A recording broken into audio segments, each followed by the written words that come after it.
ವೀಕ್ಷಕರೇ, ಸನ್ಮಾರ್ಗ news media scan ವಿಶೇಷ ಕಾರ್ಯಕ್ರಮಕ್ಕೆ ಸ್ವಾಗತ. ಸುದ್ದಿಯನ್ನು ಸುದ್ದಿಯಾಗಿ, ವಿಚಾರವನ್ನು ವಿಚಾರವಾಗಿ, ಹತ್ಯೆಯನ್ನು ಹತ್ಯೆಯಾಗಿ ಪರಿಗಣಿಸುವ ಮತ್ತು ಅಷ್ಟೇ ಸಹಜವಾಗಿ ಸ್ವೀಕರಿಸುವ ಗುಣಗಳು ಮಾಧ್ಯಮ ಸಂಸ್ಥೆಯಿಂದ ಕಣ್ಮರೆಯಾಗಿವೆ ಅನ್ನುವ ಆರೋಪಕ್ಕೆ ಪ್ರತಿದಿನ ಪುಷ್ಟಿಗಳು ಸಿಗ್ತಾನೇ ಇದೆ. ಮಾಧ್ಯಮ ಸಂಸ್ಥೆಗಳು ಸುದ್ದಿಯನ್ನು ವೈಭವೀಕರಿಸ್ತಾ ಇವೆ, ತಿರುಚಿ ಅವು ಸುದ್ದಿಯನ್ನು ಹಾಳು ಮಾಡ್ತಾ ಇದೆ, ಅದರ ಮೂಲ ಗುಣವನ್ನು ಹಾಳು ಮಾಡ್ತಾ ಇದೆ ಅನ್ನುವ ಮಾತನ್ನು ವೀಕ್ಷಕರು ಆಗಾಗ ಎತ್ತಿಕೊಳ್ತಾ ಇದ್ದಾರೆ. ನಿಮಗೆ ಖಿನ್ನತೆ ಬರದೇ ಇರಬೇಕಾದರೆ, ನಿಮ್ಮ ರಕ್ತದೊತ್ತಡ ಏರದೇ ಇರಬೇಕಾದರೆ, ನಿಮಗೆ ಸಂತೋಷ ಸಿಗಬೇಕಾದರೆ ನೀವು ನ್ಯೂಸ್ ಚಾನೆಲ್ಗಳನ್ನು ನೋಡಬೇಡಿ, ನೀವು ಚಂದನವನ್ನು ನೋಡಿ, ಡಿಡಿಯನ್ನು ನೋಡಿ. ಇಂತಹ ಬೇರೆ ಬೇರೆ ಸಲಹೆಗಳನ್ನು ಕೂಡ ತಜ್ಞರು ಕೂಡ ನೀಡುವಂತಹ ಸ್ಥಿತಿಗೆ ಮಾಧ್ಯಮ ಸಂಸ್ಥೆಗಳನ್ನು ಇವತ್ತು ಪತ್ರಕರ್ತರಾದ ನಾವೇ ತಂದಿಟ್ಟಿದ್ದೇವೆ. ಇಂತಹ ಸ್ಥಿತಿಯಲ್ಲಿ ಒಂದು ಅವಲೋಕನ ಕೂಡ ಸಮಾಜದಲ್ಲಿ ನಮ್ಮಲ್ಲಿ ಕೂಡ ನಡಿಬೇಕಾಗಿದೆ. ಈ ಹಿನ್ನೆಲೆಯಲ್ಲಿ ಒಂದು ಸುದ್ದಿ ಇದೆ, ನೋಡ್ಕೊಂಡು ಬರೋಣ. ರಾಜಧಾನಿ ಗಲಭೆಕೋರರ ಪರ ಸಮರ್ಥನೆ ಇನ್ನೂ ಕೂಡ ನಿಂತಿಲ್ಲ. ತನಿಖೆ ನಡೆಯೋಕ್ಕೂ ಮುನ್ನವೇ ಅಮಾಯಕರು ಎನ್ನುವಂತ ಸರ್ಟಿಫಿಕೇಟ್ ಅನ್ನ ಕೊಡಲಾಗ್ತಿದೆ. ಮೊನ್ನೆ ಒಂದಷ್ಟು ಜನ ಕಾಂಗ್ರೆಸ್ನ ಮುಖಂಡರು ಕೂಡ ಅದೇ ಮಾತನ್ನ ಆಡಿದ್ರು. ಇದೀಗ ಬೆಂಕಿ ಹಚ್ಚಿ ಗಲಾಟೆ ಮಾಡಿದವರ ಪರ ವಕಾಲತ್ತನ್ನ ವಹಿಸುವವರ ಸಂಖ್ಯೆ ಜಾಸ್ತಿ ಆಗ್ತಾ ಇದೆ. ತನಿಖೆಗೂ ಮೊದಲೇ ಮುಸ್ಲಿಂ ಮುಖಂಡರು ಇದೀಗ ಅಮಾಯಕರು ಎನ್ನುವಂತ ಸರ್ಟಿಫಿಕೇಟ್ ಅನ್ನ ಕೊಟ್ಟಿದ್ದಾರೆ. ಬೆಂಗಳೂರಿಗೆ ಬೆಂಕಿ ಇಟ್ರಲ್ಲ, ಇವರೆಲ್ಲರೂ ಕೂಡ ಅಮಾಯಕರಂತೆ. ಪವರ್ ಟಿವಿಯಲ್ಲಿ ಎಕ್ಸ್ಕ್ಲೂಸಿವ್ ಸ್ಫೋಟಕ ವಿಡಿಯೋವನ್ನ ನಿಮ್ಮ ಮುಂದೆ ಇಡ್ತಾ ಹೋಗ್ತೀವಿ. ಈ ವಿಚಾರಕ್ಕೆ ಸಂಬಂಧಪಟ್ಟ ಹಾಗೆ ಬೆಂಗಳೂರು ಪೊಲೀಸರು ಅಮಾಯಕರನ್ನ ಅರೆಸ್ಟ್ ಮಾಡಿದ್ದಾರಂತೆ. ನಿನ್ನೆ ಕಮಿಷನರ್ ಕಮಲ್ ಪಂತ್ರನ್ನ ಭೇಟಿಯಾಗಿ ಮುಸ್ಲಿಂ ಮುಖಂಡರು ಈ ರೀತಿಯಾಗಿ ಮಾತನ್ನ ಹೇಳ್ತಾರೆ. ಗಲಭೆ ಪ್ರದೇಶದ ಕರ್ಫ್ಯೂ ಬಗ್ಗೆ ಪರಿಶೀಲಿಸಿ ನೀವು ತೆರವುಗೊಳಿಸಬೇಕಾಗತ್ತೆ. ನಿನ್ನೆ ಬಾಣಸ್ವಾಡಿಯಲ್ಲಿ 16 ಜನರನ್ನ ಪೊಲೀಸರು ಬಂಧಿಸಿದ್ದಾರೆ. ಬಟ್ ಅವರೆಲ್ಲರೂ ಕೂಡ ಅಮಾಯಕರು. ಬಂಧನದ ಬಗ್ಗೆ ಹೋಗಿ ಕೇಳಿದ್ರೆ ಇಲ್ಲಿಗೆ ಯಾಕೆ ಬಂದ್ರಿ ಅಂತ ಪೊಲೀಸರು ಹೇಳ್ತಾ ಇದ್ದಾರೆ. ಕಮಿಷನರ್ಗೆ ಇದೇ ಸಂದರ್ಭದಲ್ಲಿ ವಾರ್ನಿಂಗ್ ಕೊಟ್ಟಿದ್ದಾರೆ ಮುಸ್ಲಿಂ ಮೌಲ್ವಿಗಳೆಲ್ಲರೂ ಕೂಡ. ಮುಂದೆ ಏನಾದರೂ ಎಡವಟ್ಟಾದ್ರೆ ಅದಕ್ಕೆ ನಾವು ಜವಾಬ್ದಾರರಲ್ಲ. ಮುಂದೆ ಯಾವುದಾದ್ರೂ ಅನಾಹುತವಾದ್ರೆ ಅದ್ಯಾವುದಕ್ಕೂ ಕೂಡ ನಾವು ಜವಾಬ್ದಾರ ಆಗೋದಿಲ್ಲ. ವಿನಾಕಾರಣ ಸಿಕ್ಕವರನ್ನ ಬಂಧಿಸುವಂತ ಕೆಲಸವನ್ನ ಮಾಡಬೇಡಿ ಅಂತ ನಗರ ಪೊಲೀಸ್ ಕಮಿಷನರ್ ಆಗಿರುವಂತ ಕಮಲ್ ಪಂತ್ ಅವರಿಗೆ ಹೇಳಿದ್ದಾರೆ. ಅಮಾಯಕರನ್ನ ಹಿಂಸಿಸಬೇಡಿ ಅಂತ ಇದೇ ಸಂದರ್ಭದಲ್ಲಿ ಮೌಲ್ವಿಗಳು ಮನವಿಯನ್ನ ಮಾಡಿಕೊಂಡಿದ್ದಾರೆ. ದಯವಿಟ್ಟು ನಿಮಗೆ ನಾವು ಎಲ್ಲಾ ರೀತಿಯಾದಂಥ ಸಹಕಾರವನ್ನ ಕೊಡ್ತೀವಿ, ಸುಖ ಸುಮ್ಮನೆ ಎಲ್ಲರನ್ನೂ ಕೂಡ ಬಂಧಿಸೋಕೆ ಹೋಗಬೇಡಿ ಎನ್ನುವಂಥ ಮಾತನ್ನ ಹೇಳಿದ್ರು. ಕಮಿಷನರ್ ಜೊತೆಗೆ ಮುಸ್ಲಿಂ ಮುಖಂಡರು ಮಾತನಾಡಿರುವಂಥ ಸ್ಫೋಟಕ ವಿಡಿಯೋ ನಿಮ್ಮ ಮುಂದೆ. ವೀಕ್ಷಕರೇ, ನೀವು ಸುದ್ದಿಯನ್ನು ವೀಕ್ಷಿಸಿದ್ರಿ. ನಿಜಕ್ಕೂ ಸುದ್ದಿ ಹೀಗೇನಾ? ಒಂದು ಸುದ್ದಿಯನ್ನು ಕೊಡಬೇಕಾದ ವಿಧಾನ ಹೀಗೆಯಾ? ಬೆಂಗಳೂರಿಗೆ ಬೆಂಕಿ ಇಟ್ರಲ್ಲ, ಅವರೆಲ್ಲ ಅಮಾಯಕರಂತೆ. ಕಮಿಷನರ್ಗೆ ವಾರ್ನಿಂಗ್ ಕೊಟ್ಟ ಮುಸ್ಲಿಂ ಮೌಲ್ವಿಗಳು. ಪವರ್ ಟಿವಿಯಲ್ಲಿ ಎಕ್ಸ್ಕ್ಲೂಸಿವ್ ವಿಡಿಯೋ. ಈ ಬಗೆಯ ಸುದ್ದಿಗಳನ್ನು ನೀವು ಕೂಡ ಓದ್ತಾ ಇದ್ದೀರಿ. ಏನಿದು? ನಿಜಕ್ಕೂ ಹೀಗೆ ಕೊಡಬೇಕಾದ ಸುದ್ದಿಯೇ ಅದು ಅನ್ನುವ ಬಗ್ಗೆ ಒಂದು ವಿಶ್ಲೇಷಣೆ ನಡೀಲೇಬೇಕು. ಈ ಬಗ್ಗೆ ಪತ್ರಕರ್ತ ಲೋಹಾನಿ ನನ್ನ ಜೊತೆ ಇದ್ದಾರೆ. ನಾವಿಬ್ಬರು ಕೂಡ ಈ ಕುರಿತಂತೆ ಡಿಸ್ಕಸ್ ಮಾಡ್ತೇವೆ, ಚರ್ಚಿಸ್ತೇವೆ. ಹೇಳಿ, ಈ ಡೈಲಾಗ್ಗಳನ್ನು ನೀವು ನೋಡಿದ್ರಿ, ಮಾತ್ರ ಅಲ್ಲ ಅದರಲ್ಲಿ ವಿಡಿಯೋ ಇತ್ತು. ಆ ವಿಡಿಯೋದಲ್ಲಿ ಯೂಸುಫ್ ಕನ್ನಿ ಅವರ ಹೆಸರು, ಅವರು ಮಾತಾಡಿದ ಮಾತುಗಳನ್ನು ಕೂಡ ಉರ್ದುವಿನಲ್ಲಿ ಮಾತಾಡಿದ್ದಾರೆ. ಅದನ್ನು ಕೂಡ ನೀವು ಆಲಿಸಿದ್ದೀರಿ. ಏನು ಹೇಳಿದ್ದಾರೆ? ಮತ್ತು ಈ ಹೆಡ್ಡಿಂಗ್ಗಳಿದೆಯಲ್ಲ, ಏನು ಅಮಾಯಕರನ್ನು ಎಲ್ಲರೂ ಅಮಾಯಕರಂತೆ ನೋಡಿ. ಇಂತಹ ನೋಡಿ, ನಾವು ಮೊದಲಿಂದನೂ ಕೇಳ್ತಾ ಬರ್ತಾ ಇದ್ದೇವೆ, ಬೆಂಗಳೂರು ಗಲಭೆಯಲ್ಲಿ ಹಿಂಸೆ ಆಗಿದೆ, ಅದನ್ನು ಯಾರು ಒಪ್ಕೊಳ್ಳಿಕ್ಕೆ ಸಾಧ್ಯ ಇಲ್ಲ. ಬೆಂಕಿ ಇಟ್ಟಿದ್ದಾರೆ, ಅದನ್ನು ಕೂಡ ಸಹಿಸಲಿಕ್ಕೆ ಸಾಧ್ಯ ಇಲ್ಲ. ಕಾನೂನು ಸುವ್ಯವಸ್ಥೆ ಕಾಪಾಡುವ ಪೊಲೀಸ್ ಸ್ಟೇಷನ್ಗೆ ನುಗ್ಗಿಯುವಂಥ ಒಂದು ಪ್ರಯತ್ನವನ್ನು ಮಾಡಿದ್ದಾರೆ. ಅದನ್ನು ಕೂಡ ಒಪ್ಕೊಳ್ಳಿಕ್ಕೆ ಸಾಧ್ಯ, ಖಂಡನಾರ್ಹ. ಆ ಘಟನೆಯಲ್ಲಿ ಯಾರು ಕಾರಣೀಕರ್ತರಾಗಿದ್ದಾರೆ ಖಂಡಿತವಾಗಲೂ ಅವರಿಗೆ ಶಿಕ್ಷೆ ಆಗಲೇಬೇಕು. ಖಂಡಿತ. ನಮಗೆ ಗೊತ್ತಿರುವ ಮಾಹಿತಿ ಅಥವಾ ನಾವು ಪರಾಮರ್ಶಿಸಿದ ರೀತಿ ಏನಿದೆ ಅಂದರೆ, ಅಲ್ಲಿ ಭಾಗವಹಿಸಿದವರು 25ರಿಂದ 30 ಜನ ಯಾರು ಈ ಗಲಾಟೆಯಲ್ಲಿದ್ದಾರೆ, ಅಷ್ಟು ಜನ ಮಾತ್ರ ಯಾರು ಗಲಾಟೆ ಮಾಡಿದ್ದಾರೆ, ಬೆಂಕಿ ಹಚ್ಚಿದ್ದಾರೆ ಅವರು. ಬಟ್ ಅಲ್ಲಿ ನೀವು ಹೇಳಿದ ಹಾಗೆ 300-400 ಜನ ಸೇರಿದ್ರು, ದೊಡ್ಡ ಮಟ್ಟದಲ್ಲಿ ಸೇರಿದ್ರು. ಕೆಲವು ಮಾಧ್ಯಮಗಳು 2000 ಅಲ್ಲ, ಅಷ್ಟು ದೊಡ್ಡ ಜನ ಇಲ್ಲ. ಬಟ್ ಅದು 500ಕ್ಕಿಂತ ಕಡಿಮೆ ಇದ್ರು ಅನ್ನೋದನ್ನ ಖಂಡಿತವಾಗ್ಲೂ ಹೇಳ್ಬಹುದು. ಸೊ ಅಷ್ಟು ಜನ ಸೇರಿದ್ದಾರೆ. ಬಟ್ ಅಲ್ಲಿ ಸೇರಿದವರು ನಮ್ಮ ನಾಯಕರ ಮಾತುಗಳನ್ನು ಕೇಳಿಕೊಂಡು ಬಂದವರು, ಅವರ ಹಿಂಬಾಲಕರು ಅಥವಾ ನಮ್ಮ ನಾಯಕರು ಅಂತ ಹೇಳುವಾಗ ಅವರ ಮಾತಿಗೆ ಬೆಲೆ ಕೊಡಬೇಕು ಅಂತ ಬಂದವರು. ಮತ್ತು ಮುಖ್ಯವಾಗಿ ನಮ್ಮ ಪ್ರವಾದಿಗೆ ಅಂತ ಅವರು ಅಂದುಕೊಳ್ಳುವ, ಅವರ ನಾಯಕ ಅಂದುಕೊಳ್ಳುವ ಪ್ರವಾದಿಗೆ ಅವಮಾನ ಆಗಿದೆ. ಅದನ್ನು ನಾವು ಖಂಡಿತವಾಗಲೂ ಬೆಂಬಲಿಸಬೇಕು. ಅದಕ್ಕಾಗಿ ಹೋರಾಟ ಮಾಡುವವರ ಜೊತೆ ನಾವು ಇರಬೇಕು ಅನ್ನುವ ದೃಷ್ಟಿಯಿಂದ ಬಂದವರು. ಅವರ ಹೋರಾಟ ಹಿಂಸೆ ರೂಪ ಪಡಿತು ಅಂತ ಖಂಡಿತವಾಗಲೂ ಅವರಿಗೆ ಗೊತ್ತಿರಲಿಲ್ಲ. ಇದನ್ನು ನಾವು ಖಂಡಿತವಾಗಿ ಹೇಳ್ಬೋದು. ಅದು ಬಂದಿದ್ದರು. ಆ ಸಂದರ್ಭದಲ್ಲಿ ಅವರು ಯಾರು ನಿಮ್ಮ ಅಖಂಡ ಶ್ರೀನಿವಾಸ ಮೂರ್ತಿಯವರ ಮನೆಗೆ ಹೋಗಿದ್ದು ಹೌದು, ಅಲ್ಲಿ ಘೋಷಣೆ ಕೂಗಿದ್ದು ಹೌದು. ಅದರ ಮಧ್ಯದಲ್ಲಿ ಕಲ್ಲು ತೂರಾಟ ಸ್ಟಾರ್ಟ್ ಆಯಿತು. ಇದು ಹಿಂದೆ ಇರುವ ನೀವು ಹೇಳಿದ 3,000 ಜನವೋ ಅಥವಾ ನಮಗೆ ಗೊತ್ತಿರುವ 300 ಜನರಿಗೋ ಅದು ಖಂಡಿತವಾಗಲೂ ಗೊತ್ತಿಲ್ಲ. ಸೊ ಆ ಘಟನೆಯಾದಾಗ ಅದರಲ್ಲಿ ಅರ್ಧ ಜನ ಅಲ್ಲಿಂದ ಪಲಾಯನ ಮಾಡಿದ್ದಾರೆ, ಇದರಲ್ಲಿ ನಾವು ಬೇಡ ಅಂತ. ಮತ್ತರ್ಧ ಜನ ನೋಡ್ತಾ ನಿಂತಿದ್ದಾರೆ. ನೀವು ಈಗ ಬಂಧಿಸಿದ್ದೀರಲ್ಲ, ಆ ನೋಡ್ತಾ ನಿಂತವರು ಪಲಾಯನ ಮಾಡಿದವರು ಅಂದರೆ ಎಲ್ಲರೂ ಅಲ್ಲ. ಈಗ ನೀವು 300 ಜನರನ್ನು ಬಂಧಿಸಿದಿರಿ, ಅದರಲ್ಲಿ ಕನಿಷ್ಠ 3 ಜನ ನೈಜ ಅಪರಾಧಿಗಳು ಇರಬಹುದು. ಉಳಿದವರು ಖಂಡಿತವಾಗಲೂ ಯಾರು ನೀವು ಅಪರಾಧಿಗಳನ್ನು ಬಂಧಿಸಿದಿರೋ ಅವರು ಯಾರ ಹೆಸರನ್ನು ಹೆಸರಿಸಿರಬಹುದು. ಯಾಕೆಂದ್ರೆ ಹೊಡೆತ ಬೀಳುವಾಗ ಅಲ್ಲ, ನೀವು ಅಲ್ಲಿ ಹೆಸರಿಸಿದ್ದು ಮಾತ್ರ ಅಲ್ಲ, ಇವರು ವಿಡಿಯೋವನ್ನು ನೋಡಿದ್ದಾರೆ. ಈ ವ್ಯಕ್ತಿ ಅಂದ್ರೆ ಒಬ್ಬ ಇವನ ಪಕ್ಕದಲ್ಲಿದ್ದವನು ಕಲ್ಲು ತೂರಾಡ್ತಾ ಇದ್ದಾನೆ, ಇವನ ಪಕ್ಕದಲ್ಲಿ ಇಲ್ಲಿದ್ದಾನೆ. ನೀವು ಆ ಕಲ್ಲು ತೂರಾಟದವನನ್ನು ಪರಿಚಯಿಸಲಿಕ್ಕೆ ನೀವು ಸಾಧ್ಯ ಆಗ್ತಾ ಇಲ್ಲ. ನೀವು ಇವನನ್ನು ತಂದು ಪಕ್ಕದಲ್ಲಿದ್ದವನನ್ನು ಹಿಡಿದಿದ್ದೀರಿ. ಪಕ್ಕದಲ್ಲಿದ್ದವನು ಪ್ರತಿಭಟನೆಗೆ ಹೋದದ್ದು, ಕಲ್ಲು ತೂರಾಡಲಿಕ್ಕೆ ಅಲ್ಲ. ಬಟ್ ನೀವೇನು ಅಂದ್ಕೊಂಡಿದ್ದೀರಿ, ಇವನನ್ನು ಹಿಡಿದ್ರೆ ಅವನು ಸಿಗಬಹುದು ಅಂತ. ಬಟ್ ಅವನನ್ನು ಹಿಡಿದದ್ದು ಮಾತ್ರ ಅಲ್ಲ, ಅವನ ಮೇಲೆ ಕೇಸ್ ಕೂಡ ಜಡಿದಿದ್ದೀರಿ. ಮನೆ ಮನೆಗೆ ನುಗ್ಗಿ ಸಿಕ್ಕಿದವರನ್ನೇ ಎಳ್ಕೊಂಡು ಹೋಗಿದ್ದೀರಿ, ಮಧ್ಯರಾತ್ರಿಗೆ ನುಗ್ತಾ ಇದ್ದೀರಿ. ಸೊ ಇದು ಅಂದ್ರೆ ಅಮಾಯಕರ ಅಂತ ಅವರೊಂದು ಟೈಟಲ್ ಕೊಟ್ಟಿದ್ದಾರಲ್ಲ, ಅದು ಎಲ್ಲರೂ ಅಲ್ಲ ಅಂತ. ಎಲ್ಲರನ್ನು ಅಮಾಯಕರು ಅಂತ ಯಾರು ಹೇಳಿಲ್ಲ. ಹಾಗಾದ್ರೆ ಬೆಂಕಿ ಹೇಗೆ ಬೀಳೋದು? ಎಲ್ಲರೂ ಅಮಾಯಕರಲ್ಲ.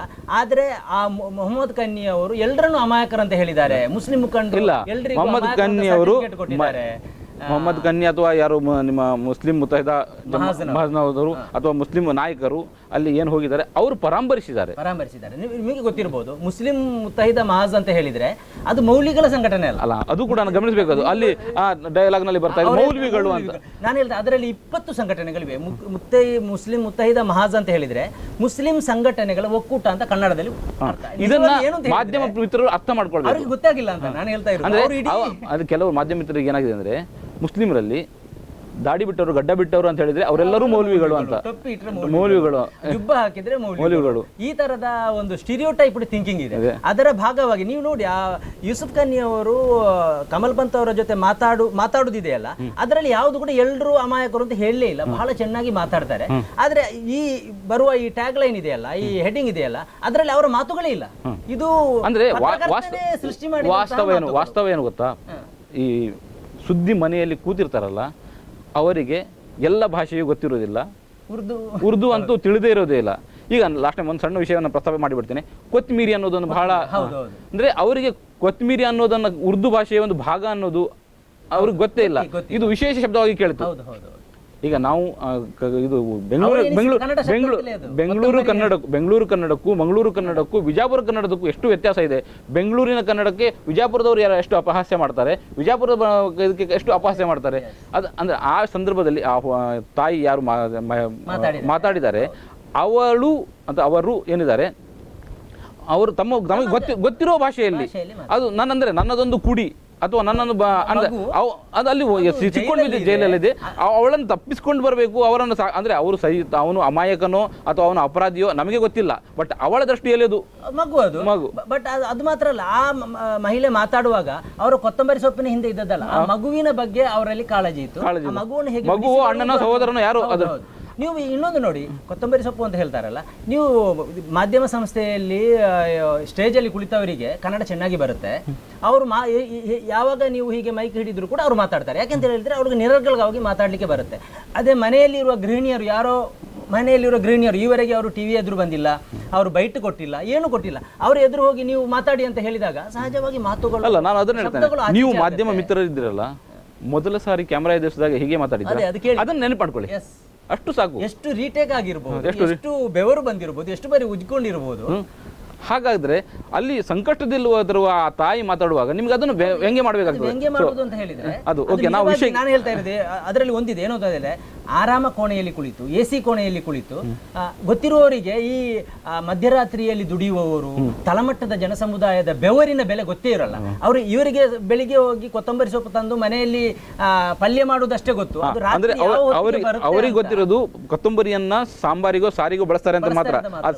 ಅದಕ್ಕಿಂತ ಮೊದಲು ಅಷ್ಟು ಶ್ರಮ ಇದೆ ನಿಮ್ಮ ಅದು ಅವ್ರಿಗೆ ಗೊತ್ತಿಲ್ಲ. ಅದು ಗೊತ್ತಿಲ್ಲ. ಅದಕ್ಕಾಗಿ ಈ ರೀತಿ ಟ್ರೋಲ್ ಮಾಡ್ತಾ ಇದ್ದಾರೆ. ಎರಡನೆಯದು ಮುಸ್ಲಿಂ ಮಹಿಳೆಯರು ಅಂತ ಹೇಳಿದ್ರೆ ಅವರಿಗೆ ಕನ್ನಡ ಬರಲ್ಲ, ಅವರಿಗೆ ಅಷ್ಟು ಕಲ್ಚರ್ ಗೊತ್ತಿಲ್ಲ, ಅವರಿಗೆ ಶಿಕ್ಷಣ ಇಲ್ಲ, ಈ ಬಗೆಯಲ್ಲಿ ಬಿಂಬಿಸಬೇಕು. ಆ ಹಿನ್ನೆಲೆ ಯಾಕೆಂದ್ರೆ ಅವರು ಬುರ್ಕ ಹಾಕಿದ್ದಾರೆ, ಬಹಳ ಸುಲಭವಾಗಿ ಬಿಂಬಿಸ್ಲಿಕ್ಕೆ ಆಗುತ್ತೆ. ಈ ಟ್ರೋಲ್ ಖಂಡಿತವಾಗಲೂ ಅವರಿಗೆ ಕನ್ನಡ ಬರೋದಿಲ್ಲ ಮತ್ತು ಶಿಕ್ಷಣ ಇಲ್ಲ, ಇದು ಖಂಡಿತವಾಗೂ ಸತ್ಯವಾದ ಮಾತು. ಅದು ಆಗಿ ಹೋದದ್ದು.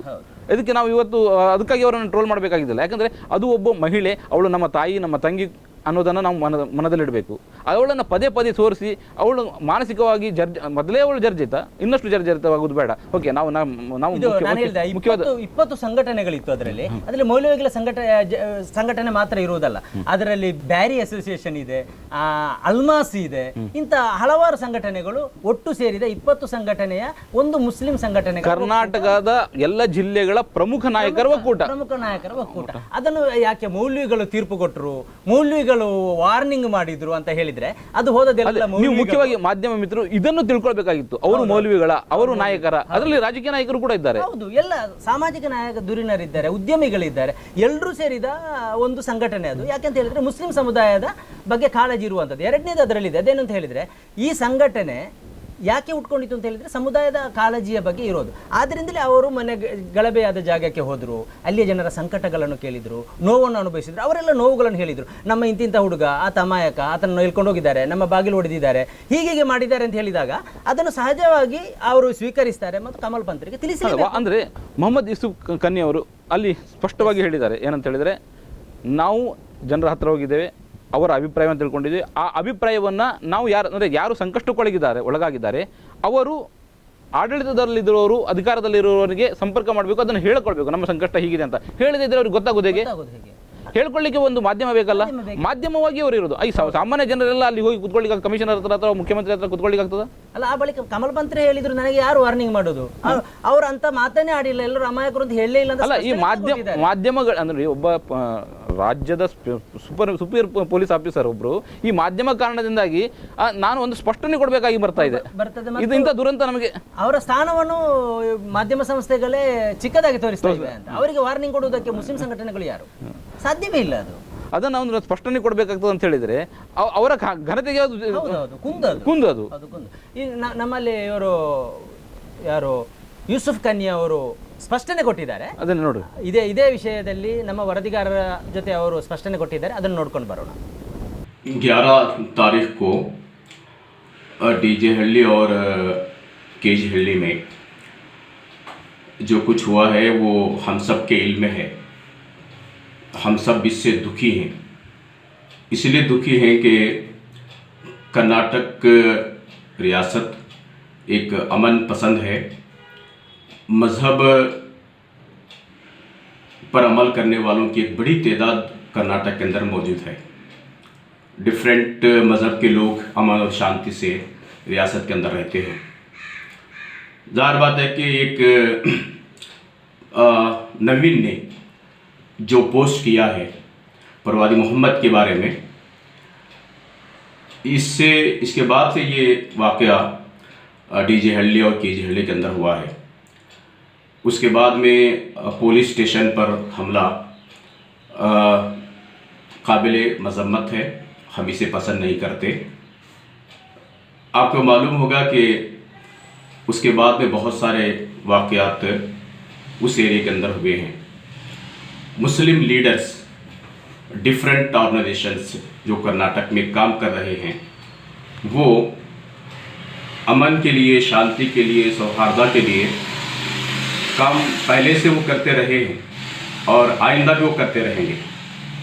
बेंगलुरु में होने वाले इस वाक़े के बाद हमने जो काम किया है उसका मैं कुछ बातें पेश करता हूँ.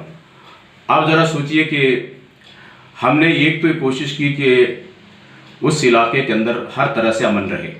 कोशिश अब भी जारी है हमारी. अब हम ये सोच रहे थे कि चीफ मिनिस्टर से हम मुलाकात करें, इस सिलसिले में उनसे बात करें वहाँ के हालात को बेहतर बनाएं। बेहतर बनाने के लिए इसलिए हम कह रहे थे कि वहाँ गिरफ्तारियाँ बहुत बड़े पैमाने पर हुए हैं। ये बात भी मैं आपसे कहना चाहता हूँ, जो लोग मुजरिम हैं, जिन्होंने पुलिस स्टेशन पर हमला किया या वहाँ के हालात को बिगाड़े हैं, आगजनी की है वगैरह, तो हमारा ये था कि उन लोगों को उनकी निशानदेही हो और उनको सज़ा मिलनी चाहिए। लेकिन उसके नाम पर बहुत बड़े पैमाने पर वहाँ गिरफ्तारियाँ हुई हैं। 300 से ज़ायद गिरफ्तारियाँ वहाँ पर हुए हैं। रात में करते हैं, दिन में करते हैं, रात में लोगों को उठा करके उनसे बात करते हैं, नौजवानों को उठा कर ले जाते हैं वगैरह। तो ज़ाहिर बात है कि इसके लिए हम लोग बड़े फिक्रमंद थे कि क्या किया जाए। वहाँ कर्फ्यू जैसा माहौल था पूरा 1 हफ्ते तक। तो इसके लिए हमने ये सोचा कि सीएम से मुलाकात करेंगे।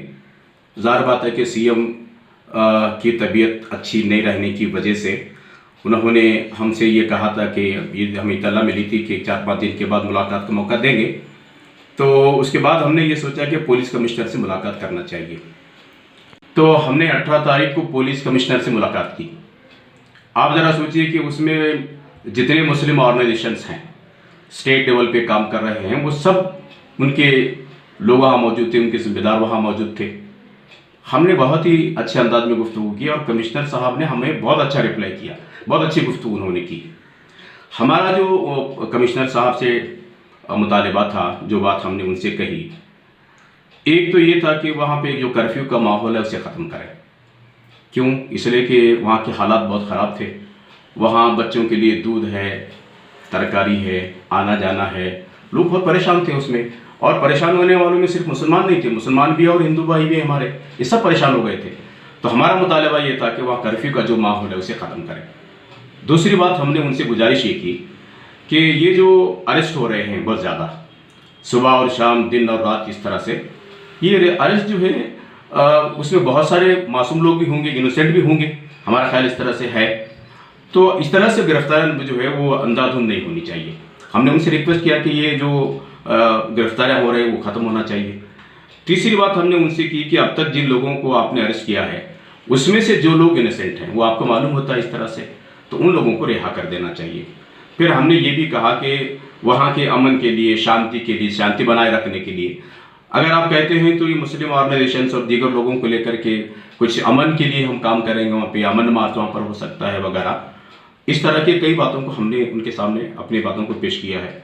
फिर ये भी कहा कि ये जो असल पोस्ट करने वाले मुजरिम हैं उनको करार वाकई उनको सज़ा मिलनी चाहिए, ये बात हमने उनसे कही।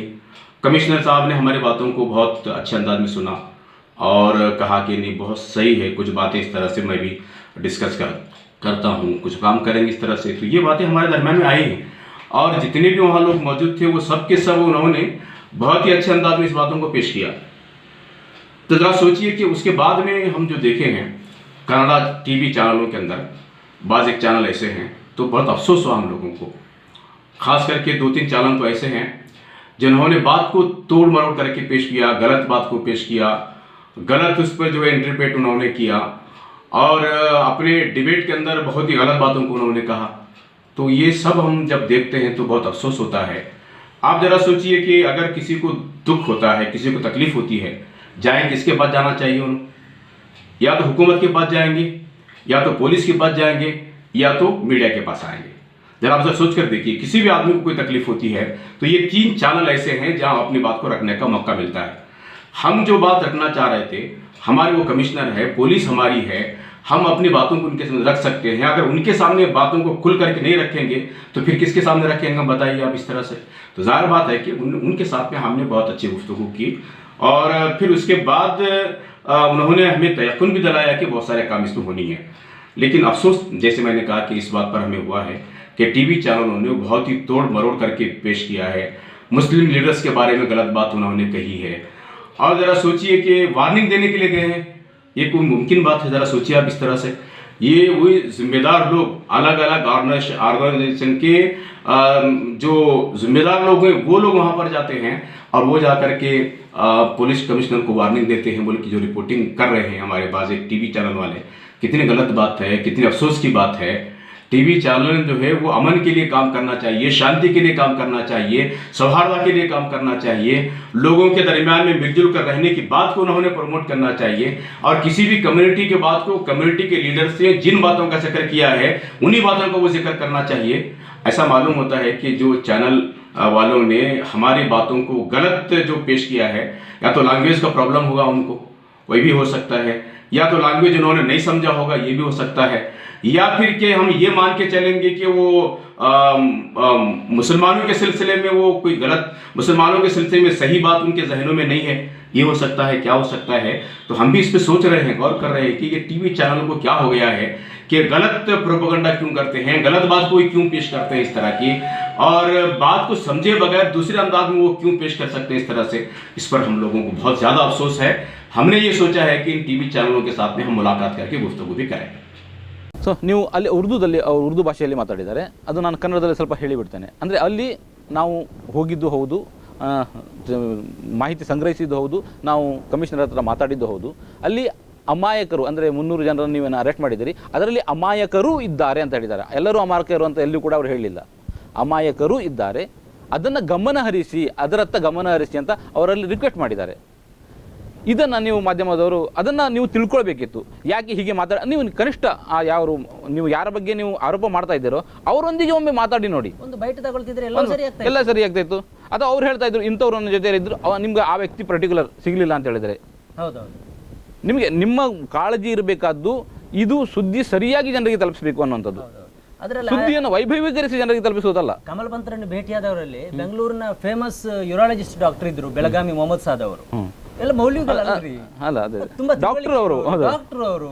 ನಾವು ಅವರೆಲ್ಲ ಎಲ್ಲರನ್ನು ಅಮಾಯಕರು ಅಂತ ಎಜುಕೇಟೆಡ್ ಮಂದಿ ಎಲ್ಲ ಹೇಳ್ತಾರೆ ಅಂತ ಹೇಳಿದ್ರೆ ಅದು ತುಂಬಾ ಇಲ್ಲ. ನಾನು ಮತ್ತೊಮ್ಮೆ ಹೇಳ್ತಾ ಇರೋದು, ಅವ್ರು ಎಲ್ಲಿಯೂ ಕೂಡ ಎಲ್ಲರೂ ಅಮಾಯಕರು ಅಂತ ಹೇಳಿಲ್ಲ, ಅಮಾಯಕರು ಇದ್ದಾರೆ ಅಂತ. ಅಂದ್ರೆ ನಾವು ಮೊದಲೇ ಹೇಳಿದಾಗೆ 25-30 ಜನ ಮಾತ್ರ ಗಲಾಟೆ ಮಾಡಿದವರು, 300 ಜನರನ್ನು ನೀವು ಅರೆಸ್ಟ್ ಮಾಡಿದ್ದೀರಿ. 300 ಜನರು ಕೂಡ ಗಲಾಟೆಗೆ ಹೋಗಿದ್ದವರು ಪ್ರತಿಭಟನೆಗೆ ಮಾತ್ರ ಹೋಗಿದ್ದು. ಆದ್ದರಿಂದ ಅವರು ಪರಾಂಭರಿಸಿ ಅಂತ ಅವರು ಮನವಿ ಮಾಡಿದ್ದಾರೆ. ಪರಾಂಭರಿಸಿ ಬಿಟ್ಟು ಬಿಡಿ ಅಂತ ಹೇಳಿಲ್ಲ, ಪರಾಂಭರಿಸಿ ಅಂತ ಹೇಳಿದ್ದಾರೆ. ಅಲ್ಲ, ಅದಕ್ಕಿಂತ ಮುಖ್ಯವಾಗಿ ಅವರು ಹೇಳಿದ ಈಗ ಡೈಲಾಗ್ ನಲ್ಲಿದೆ, ನಾವು ಮುಖ್ಯಮಂತ್ರಿಯನ್ನ ಭೇಟಿಯಾಗಲಿಕ್ಕೆ ಬಯಸಿದ್ವಿ, ಬಟ್ ಅವರ ಅನಾರೋಗ್ಯ ಸ್ಥಿತಿ ಮತ್ತು ಕೆಲಸದ ಒತ್ತಡದಿಂದಾಗಿ ಅವರು ಹೇಳಿದ್ರು ಕಮಿಷನರ್ನ ಭೇಟಿಯಾಗಿ ವಿಷಯವನ್ನು ತಿಳಿಸಿ ಹೋಗಿ, ಅವರ ನಿರ್ದೇಶನ ಅಥವಾ ಮೇಲೆಗೆ ನಾವು ಕಮಿಷನರ್ನ ಭೇಟಿಯಾಗಿದ್ದು. ಆ ಇಡೀ ವಿಡಿಯೋ ಯಾರು ಕಲಿಸಿದ್ದು ಅಂತ ಹೇಳಿ, ಆ ವಿಡಿಯೋ ಅವರು ಎಕ್ಸ್ಕ್ಲೂಸಿವ್ ಅಥವಾ ಅದು ಸ್ಫೋಟಕ ವಿಡಿಯೋ ಅಂತ ನಾವು ನೋಡಿದ್ವಿ. ದೊಡ್ಡ ತಮಾಷೆ ಏನು ಅಂತ ಹೇಳಿದ್ರೆ, ಆ ವಿಡಿಯೋವನ್ನು ಹೊರಗೆ ಮಾಧ್ಯಮಗಳಿಗೆ ಕೊಟ್ಟದ್ದೇ ಸಂಘಟನೆ, ಅದೇ ನಿಯೋಗ ಮಾಧ್ಯಮಗಳಿಗೆ ಕೊಟ್ಟದ್ದು, ಅದನ್ನೇ ಇಟ್ಕೊಂಡು ಅದು ಸ್ಫೋಟಕ ವಿಡಿಯೋ ಹೇಗಾಗುತ್ತೆ ಅಂತ. ಅಲ್ಲ, ಅದರಲ್ಲಿ ಒಂದು ಡೈಲಾಗ್ ಎಲ್ಲಾದ್ರೂ ನೀವು ಸ್ಫೋಟಕ ಯಾವಾಗ ಆಗ್ತಿತ್ತು ಅಂತ ಹೇಳಿದ್ರೆ, ನೀವು ಕಮಿಷನರ್ ಹತ್ರ ಅವರು ಮಾತಾಡುವಾಗ ಇಂಥದ್ದೊಂದು ಭಾಷೆ ಬಳಕೆಯಾಗಿದೆ ಅವರು ಅಥವಾ ಇವರು ಆರ್ಡರ್ ಮಾಡುವುದನ್ನು ನಿಮಗೆ ಕಂಡು ಬಂದಿದೆ, ಅದನ್ನು ನೀವು ತೋರಿಸಿದ್ರೆ ಅದು ಸ್ಫೋಟಕ ಆಗ್ತಿತ್ತು, ಅದು ಎಕ್ಸ್ಕ್ಲೂಸಿವ್ ಆಗ್ತಿತ್ತು, ಡಿಫರೆಂಟ್ ಒಂದು ವಿಡಿಯೋ ಚಿತ್ರೀಕರಣ ಇಲ್ಲ. ಇದು ಅವರೇ ಚಿತ್ರೀಕರಣ ಮಾಡಿದ್ದು, ಅವರೇ ಬಿಡುಗಡೆ ಮಾಡಿದ್ದು, ಅದನ್ನು ತಂದು ನಮ್ದು ಎಕ್ಸ್ಕ್ಲೂಸಿವ್, ನಮ್ದು ಸ್ಫೋಟಕ ಅಂತ ಹೇಳಿದ್ರೆ ಅದರಲ್ಲಿ ಅರ್ಥ ಏನಿದೆ ಅಂತ ಇರೋದು. ಈಗ ಏನು ಸುದ್ದಿ ಅಂತ ಹೇಳಿದ್ರೆ ಅದು ವೈಭವೀಕರಣ ಆಗಬೇಕು, ಅದು ಸಾಮಾನ್ಯವಾಗಿ ಇರುವುದನ್ನು ತೋರಿಸಬಾರ್ದು, ಅದನ್ನು ಅಸಹಜವಾಗಿ ತೋರಿಸಬೇಕು. ಎರಡನೇದು, ಬೆಂಗಳೂರಲ್ಲಿ ಇನ್ನೂ ಕೂಡ ಈ ಏನು ಉದ್ವಿಗ್ನತೆ ಸ್ಥಿತಿ ಇದೆ, ಅದನ್ನು ಸ್ವಲ್ಪ ಒಂದಿಷ್ಟು ಉಳಿಸಿಕೊಳ್ಬೇಕು. ಆ ಬಗೆಯ ಭಾವನೆ ಬರುವಂತೆ ಆ ಇಡೀ ಮಾಧ್ಯಮಗಳು ಯಾವುದು ನಾವು ಇವತ್ತು ಪರ್ಟಿಕ್ಯುಲರ್ ತೋರಿಸಿದ ಆ ಸುದ್ದಿ ಹಾಗಿದೆ, ಹಾಗೆ ಇರಬಾರ್ದು. ನಾವು ಎಲ್ಲರೂ ಬಯಸುವುದು ಶಾಂತ ಆಗಬೇಕು. ಇವರು ಮೊಹಮ್ಮದ್ ಕನ್ನಿ ಅವರು ಕೂಡ ಸ್ಪಷ್ಟೀಕರಣ ಅದು ಹೇಳಿದ್ದಾರೆ, ಶಾಂತಿಯ ಕತ್ತ ನಾವು. ಮತ್ತೆ ಅವರು ಹೇಳಿದ್ದಾರೆ, ಇಡೀ ಕರ್ನಾಟಕ ಶಾಂತಿ ಸೌಹಾರ್ದದ ನಾಡು, ಇದು ಮೊದಲಿಂದನೂ ಕೂಡ ಇದೆ. ಎಲ್ಲೋ ಒಂದಿಬ್ಬರು ಅಥವಾ ಎಲ್ಲೋ ಒಂದೆರಡು ಘಟನೆ ನಡೆದ ಮಾತ್ರಕ್ಕೆ ಅದು ಹೋಗಿದೆ ಅಂತ ನಾವು ತಿಳ್ಕೊಳ್ಬಾರ್ದು. ಮತ್ತು ಅದನ್ನು ಮಾಧ್ಯಮಗಳು ಅದನ್ನು ಉಳಿಸುವ ಪೂರಕ ಕೆಲಸವನ್ನು ಮಾಡಬೇಕು ಅಂತ ಮನವಿ ಮಾಡಿದ್ದಾರೆ. ಮತ್ತು ಅದನ್ನು ಅವರು ಹೇಳಿದ್ದಾರೆ, ಇಂಥದ್ದು ಮಾಡುವ ಮೊದಲು ತಮ್ಮ ಜವಾಬ್ದಾರಿಯನ್ನು ಮಾಧ್ಯಮಗಳು ಅರ್ಥಕೊಂಡ್ರೆ ಒಳ್ಳೆಯದು. ಅಟ್ಲೀಸ್ಟ್ ನಮ್ಮ ಜೊತೆ ಅಥವಾ ಯಾರ ಜೊತೆ ನೀವು ಯಾರ ಬಗ್ಗೆ ಸುದ್ದಿ ಮಾಡ್ತೀರೋ ಅವ್ರ ಜೊತೆ ಮಾತಾಡಿದರೆ ಅದು ಸ್ಪಷ್ಟನೆ ನಿಮಗೆ ಸಿಗ್ತದೆ ಅಂತ. ನಿಜವಾಗಿ ನಾವು ಸುದ್ದಿಯ ಹಿಂದೆ ತೇಲಿ ಹೋಗಬಾರ್ದು. ಸುದ್ದಿಯನ್ನು ಕೊಡುವ ಮೂಲಕ ನಾವು ಸಮಾಜದ ಸ್ವಾಸ್ಥ್ಯಕ್ಕೆ ಏನಾದರೂ ಕೊಡಬೇಕು. ಸಮಾಜದ ಆರೋಗ್ಯವನ್ನು ಕಾಪಾಡುವುದಕ್ಕಾಗಿ ನಮ್ಮ ಸುದ್ದಿಗಳು ಇರಬೇಕೇ ಹೊರತು ಸುದ್ದಿಯಲ್ಲಿ ಇಲ್ಲದನ್ನು ಸುದ್ದಿ ಎಂದು ಬಿಂಬಿಸಿ ಅದನ್ನು ಅಸಹಜವಾಗಿ ಉಬ್ಬಿಸಿ ವೈಭವೀಕರಣ ಮಾಡಿ ಕೊಡುವುದರಿಂದ ಬಹುಶಃ TRP ಜಾಸ್ತಿ ಆಗಬಹುದು, ಆದರೆ ಸಮಾಜದ ಆರೋಗ್ಯಕ್ಕೆ ಇನ್ನಷ್ಟು ಅದು ಪೆಟ್ಟು ಕೊಡುತ್ತೆ. ಸತ್ಯವನ್ನು ಹೇಳೋಣ, ಸತ್ಯವನ್ನೇ ಈ ಸಮಾಜಕ್ಕೆ ತಿಳಿಸೋಣ ಮತ್ತು ಸಮಾಜ ಎಂದೂ ಉದ್ವಿಗ್ನವಾಗುವ ಸ್ಥಿತಿಯಲ್ಲಿ ನಮ್ಮ ಸುದ್ದಿಗಳ ನಿರೂಪಣೆ ಇಲ್ಲದಿರಲಿ, ಹೆಡ್ಡಿಂಗ್ಗಳು ಇಲ್ಲದಿರಲಿ. ನಮ್ಮ ಮಾಧ್ಯಮ ಧರ್ಮ ಅಂದರೆ ಅದು. ಹಾಗೆ ನಾವು ಇಂತಹ ಒಂದು ಮಾಧ್ಯಮ ಧರ್ಮವನ್ನು ಇಟ್ಟುಕೊಂಡು ಸುದ್ದಿಯನ್ನು ಜನರಿಗೆ, ವೀಕ್ಷಕರಿಗೆ ಕೊಡೋಣ ಅಂತ ನಾವಿಬ್ಬರೂ ಕೂಡ ಮನವಿ ಮಾಡ್ತೇವೆ. ಸನ್ಮಾರ್ಗ ನ್ಯೂಸ್ ಇದನ್ನು ವೀಕ್ಷಿಸ್ತಾ ಇರಿ. ಸನ್ಮಾರ್ಗ ನ್ಯೂಸ್, ಸುದ್ದಿಯ ಸಂತೆಯಲ್ಲಿ ಸತ್ಯದ ಮೊಂಬತ್ತಿ.